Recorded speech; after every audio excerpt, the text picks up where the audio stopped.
Shabbat Shalom and Chag Sameach. As you know, we here at Temple make a practice of not sending you messages on Shabbat and certainly not on Chagim, on Jewish holidays. But today is an exception, because today our brothers and sisters in the state of Israel find themselves in a state of war.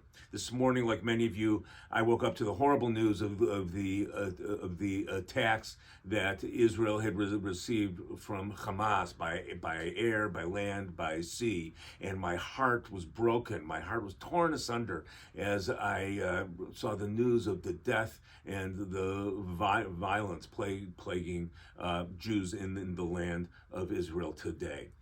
When things like this happen, we typically ask ourselves what we can do, what practical steps we can do to stand in support of our fellow Jews and Israel. And frankly, I don't know the answer to that question. I'm sure that in the days to come, it will become clear what we here in the diaspora can do in order to help provide Israel with whatever support Israel needs at this time. But I do have a couple of thoughts as to how we can orient our minds and our hearts at times such as these.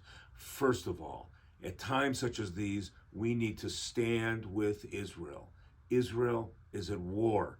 Israel is under attack. Its citizens are being killed and injured. Their homes and their communities are destroyed.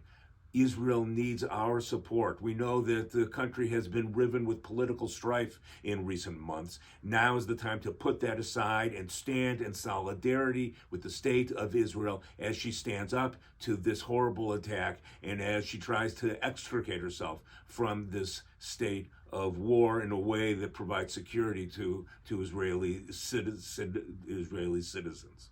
Second, we need to stand with the forces of peace, frankly, on both sides of this conflict, who try to bring an end to the violence, who try to prevent future attacks, who are working towards a peaceful solution to the violence that so often attacks that part of the world.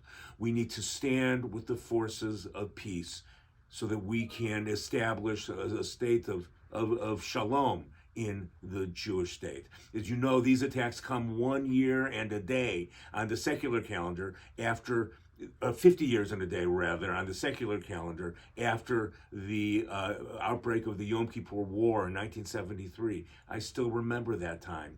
I was just a kid then, and yet here we are again, standing with Israel when Israel is under attack. And as you know, these attacks broke out on a Jewish holiday, on Simchat Torah, a time which is supposed to be a time of such joy.